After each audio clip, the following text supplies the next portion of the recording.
How to set up a GoFundMe account. Hey everybody, welcome back to our channel. In today's video I'm going to guide you through the steps on how you can set up a GoFundMe account, so make sure to watch the video till the end.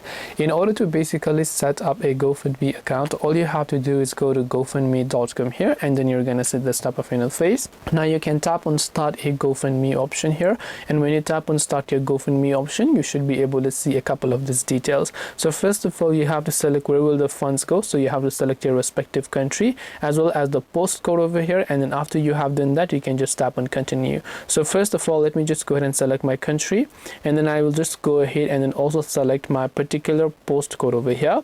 And as I've done that, what I would like to do is I can just tap the continue button, and then I can select the category, tap on continue.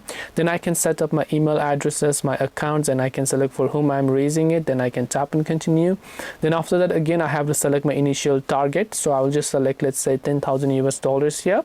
Then after that, I will tap on the continue option, and as you tap on continue, over here you can see create an account to save and continue. So you can create your first name, last name, email, confirm the email, enter your password, and then just tap the sign up option to finish signing up. This way you can set up a GoFundMe account. Hope this video was helpful. If you have any questions, feel free to leave them down. Thank you for watching, and see you soon in the next video.